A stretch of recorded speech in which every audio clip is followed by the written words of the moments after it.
ఒకటి ఇప్పుడే మాట్లాడారు వెంకట్రావు గారు, రెండోది సుమలత గారు.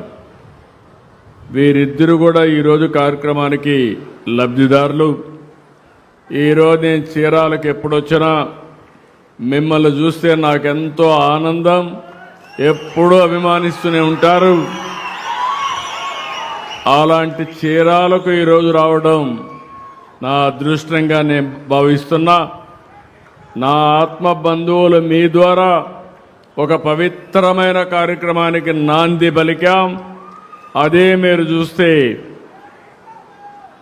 చేనేత సేవలో ఎలిజిబిలిటీ ఉండే ప్రతి ఒక్క వ్యక్తికి 25,000 రూపాయలు ఇచ్చే కార్యక్రమానికి ఇక్కడికి రావడం నా అదృష్టంగా భావిస్తున్నానని చెప్పి మీకు తెలియజేస్తున్నా.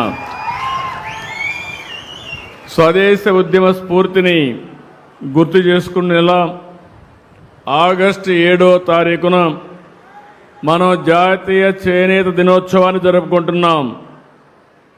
ఇది మరుపురాని రోజుగా ఉండాలనే ఉద్దేశంతోనే నేతన్న సేవలో కార్యక్రమాన్ని ప్రారంభించాం. దీనివల్ల మీరు ఒకసారి చూస్తే 71,636 కుటుంబాలకు లాభం కలుగుతుంది. 25,000 రూపాయలు చొప్పునిస్తున్నాం. 179 కోట్ల రూపాయలు ఈ కార్యక్రమం కింద మీకు అందించే పరిస్థితికి వచ్చాం. నేను ఎన్నికల్లో ఒక హామీ ఇచ్చాను. ఆ రోజు నేను చెప్పింది సంక్షేమం, అభివృద్ధి, సుపరిపాలనకు నాంది పలుకుతామని ఆ రోజు చెప్పాం. దాని ప్రకారమే అందరికంటే నాకు ఎప్పుడు కూడా నేను అభిమానించేది నేతన్నల్ని అభిమానిస్తాను. దానికి కారణం మీకుండే కష్టాలు. ఒకప్పుడు ఇదే చీరాల్లో మీకు ఆ రోజు ఇబ్బందులు పెడతా ఉంటే ధర్నా చేసిన కార్యక్రమాన్ని కూడా మరొక్కసారి గుర్తు చేస్తున్నాను. ఆ రోజు ప్రతిపక్షంలో ఉన్నాను, ఆ రోజు కూడా ఇవన్నీ చేశాం. ఈరోజు చేనేత కేవలం ఒక వృత్తే కాదు, ఇది భారతీయ సంస్కృతికి ప్రతీక, దేశం గర్వించే కళ.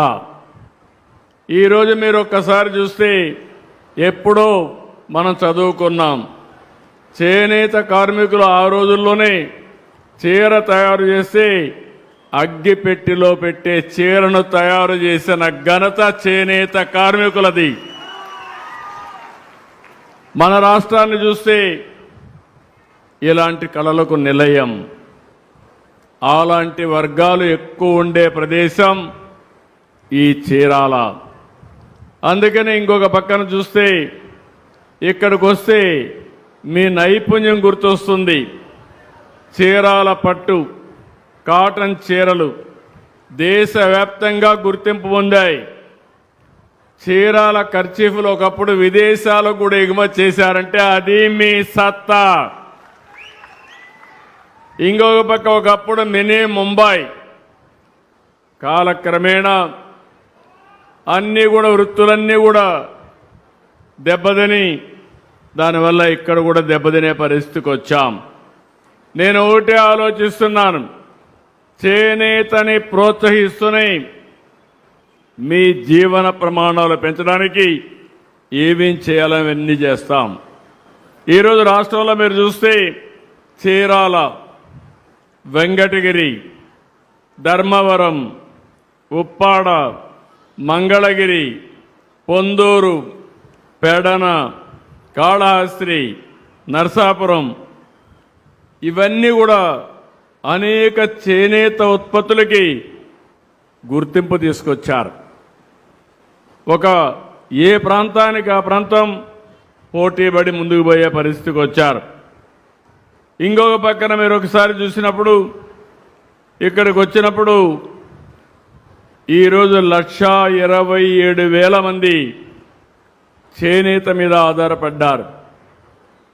నేను చాలా వృత్తులు చూశాను, చేనేత పైనే ఆధారపడిన ఏకైక వర్గం చేనేత కార్మికులు. వేరే వాళ్ళు మారగలిగారు కానీ మీరు మాత్రం మగ్గాన్నే నమ్ముకున్న ఏకైక వర్గం చేనేత అని మరొక్కసారి విజ్ఞప్తి చేస్తున్నా.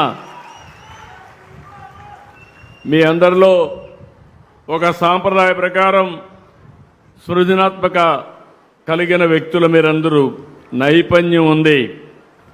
అయితే కాలక్రమేణా చాలా ఇబ్బందులు వచ్చాయి. నేను రాజకీయాల్లోకి వచ్చిన తర్వాత ఎక్కువ కన్సర్న్ చూపించిన వర్గం చేనేత. ఇప్పుడు కూడా నేను గర్వంగా చెప్పగలుగుతున్నాను, అపోజిషన్లో ఉన్నా రూలింగ్లో ఉన్నా ఎప్పుడు చేనేత కార్మికులు తెలుగుదేశం పార్టీకే ఓటేశారు తప్ప వేరే గుర్తు తెలియని వ్యక్తులు మీరు. అందుకే ఎన్నికల ముందు ఒక మాట చెప్పాను. ఆ రోజు ఏ మాట చెప్పాను, 200 రూపాయలు హ్యాండ్లూమ్కి, 500 యూనిట్లు పవర్లూమ్కి సబ్సిడీ ఇస్తా అన్నాం. చెప్పిన మాట నిలబెట్టుకున్నాం. నేను పోయిన టర్మ్లోనే చేనేత కార్మికులు మగ్గం దగ్గర కూర్చొని అందులో వచ్చే కాటన్ అంతా కూడా కడుపు లేకపోయి అనారోగ్యం పాలవుతున్నారనే ఉద్దేశంతో 50 సంవత్సరాలకే పెన్షన్ ఇచ్చింది మొదటిసారి చేనేత కార్మికులకి. అదో కమిట్మెంట్తో చేశాం. 85,000 మందికి ఇస్తున్నాం. మొన్నే పెంచాం, 4,000, 6,000 ఇచ్చే పరిస్థితికి వచ్చాం. ఈరోజు 35 కోట్లు నెలకు ఇస్తున్నాం. 420 కోట్ల రూపాయలు ఖర్చు పెడుతున్నాం. ఇంకొక పక్కన 109 ప్రాథమిక చేనేత సహకార సంఘాలకి క్యాష్ క్రెడిట్ ద్వారా 79 కోట్లు ఇస్తున్నాం. ఇవి కాకుండా స్టాల్ కస్టమర్ డెవలప్మెంట్ ప్రోగ్రాం కింద 10 కోట్లతో 10 చేనేత క్లస్టర్లని ఆమోదింపజేశాం. హ్యాండ్లూమ్ మార్కెటింగ్ కోసం అసిస్టెన్స్ కార్యక్రమంలో చేనేత కార్మికులు నేరుగా అవకాశాలు కల్పించడం, ఇలాంటి అనేక కార్యక్రమాలు ఆలోచిస్తున్నాం. ఉప్పాడలో ప్రత్యేక మౌలిక సదుపాయాల ప్రాజెక్టు, మంగళగిరిలో హ్యాండ్లూమ్ పార్క్ ఏర్పాటు కూడా చేస్తున్నాం. నేను ఇక్కడుండే బీసీలకు ఒకటే విజ్ఞప్తి చేస్తున్నా, 45 ఏళ్లుగా తెలుగుదేశం పార్టీకి వెన్నెముగ్గా ఉన్నారు, తెలుగుదేశం పార్టీని ఆదరించారు. మొన్న ఎన్నికల్లో ఎన్డీఏని ఏకపక్షంగా గెలిపించిన ఘనత బీసీలకే దక్కిందని చెప్పి కూడా నేను మీకు తెలియజేస్తున్నా. అందుకే మేము కూడా ఇది గుర్తుపెట్టుకున్నాం. ఎన్నికల ముందు మీరు గుర్తుపెట్టుకోవాలి, ఎలాంటి అత్యవసర పరిస్థితులు ఈ రాష్ట్రంలో ఉన్నాయో ఆ రోజు నేను కానీ, జనసేన అధినేత పవన్ కళ్యాణ్ గారు కానీ, ఇంకో పక్క ప్రధానమంత్రి నరేంద్ర మోడీ గారి నాయకత్వంలో మేము ఆ రోజు మీకు ఒక హామీ ఇచ్చాం. మళ్ళీ రాష్ట్రాన్ని పునర్నిర్మాణం చేస్తామని, సూపర్ 6 అమలు చేస్తామని, ఇంకో పక్క అభివృద్ధి కూడా సమాంతరంగా అభివృద్ధి చేస్తామని, ఎవరికి ఇబ్బంది లేని పరిపాలన ఇస్తామని హామీ ఇచ్చాను. 2 ఏళ్లయింది. మీ నమ్మకాన్ని నిలబెట్టుకున్న ప్రభుత్వం ఎన్డీఏ ప్రభుత్వం అవునా కాదా అని మిమ్మల్ని అడుగుతున్నా. ఇప్పుడే వెంకట్రావు గారి మిత్రుడు ఒక మాట అన్నారు, ఈజ్ వెరీ హ్యాపీ. 25,000 రూపాయలు ఈరోజు ఇస్తున్నాం. ఇంకో పక్కన మీరు చూస్తే 2 పిల్లలుంటే తల్లికి వందనంలో 15 × 2 30,000 రూపాయలు వస్తూ ఉంది. ఎక్కడన్నా పోవాలంటే ఆయన దూరంగా పెళ్లి చేసుకున్నాడు. ఒకప్పుడు ఎప్పుడో ఒకసారి పోయి వచ్చేవాడు. ఇప్పుడు ఏ ఇబ్బంది లేకుండా కుటుంబ సభ్యులు ఫ్రీగా తిరిగే పరిస్థితి వచ్చారు. అదే స్త్రీ శక్తి అని మరొక్కసారి మీ అందరికీ విజ్ఞప్తి చేస్తున్నా. ఇదే కాదు, ఇంకో పక్క మీరు చూస్తే ఆడబిడ్డలందరికీ ఆర్థిక ఇబ్బందులు ఉండకూడదనే ఉద్దేశంతో ఈరోజు 3 గ్యాస్ సిలిండర్లు ఉచితంగా ఇస్తున్నాం. సంక్షేమ కార్యక్రమాలు ఇచ్చాం. ఒక వర్గం అని కాదు, అన్ని వర్గాలకు ఇచ్చాం. అందులో ప్రత్యేకంగా వెనుకబడిన వర్గాల్ని స్పెషల్గా చూసుకుంటూ ముందుకు పోతున్నాం. ఈరోజు అన్నదాత సుఖీభావ ఇచ్చాం. మొన్నే మీరు చూశారు డిఎస్సి.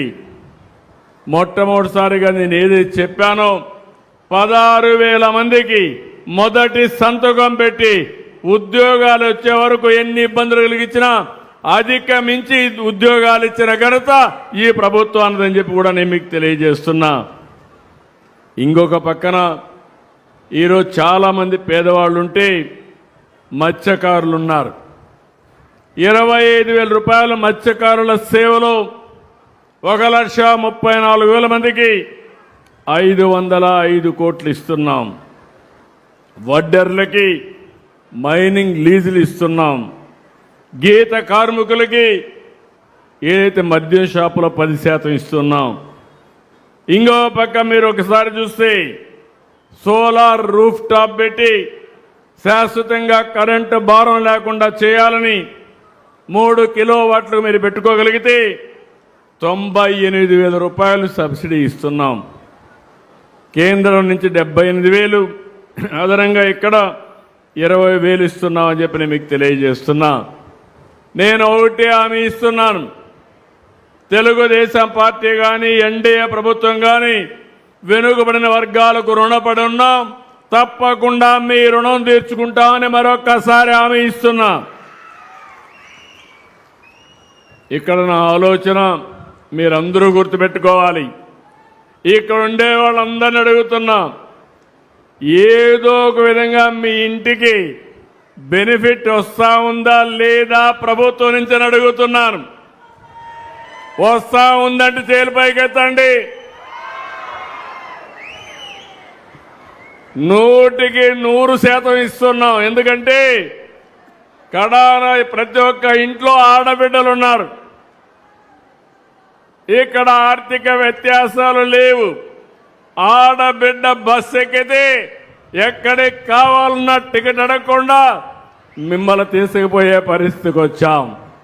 అది ఈ ప్రభుత్వం అందరికీ న్యాయం చేశాం. రేపో ఎల్లుండో మళ్ళీ ఒకసారి సంజీవిని హెల్త్ ప్రాజెక్ట్ తీసుకొస్తున్నాం. ఇప్పటికీ దాన్ని రాష్ట్రం అంతా అమలు చేసే పరిస్థితికి వచ్చాం.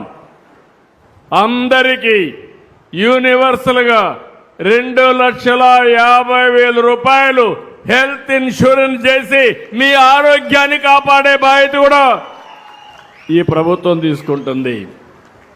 నా ఆలోచన ఒకటే, ఈరోజు మీకు సహాయం చేయడం ఒక యాంగిల్. ఇప్పుడే వెంకట్రావు గారు చెప్పినట్టు ఒక 5-6 బెనిఫిట్లు వచ్చాయి. కానీ ఇప్పుడు కూడా మనం చూస్తే నేను ఆలోచించే విధానం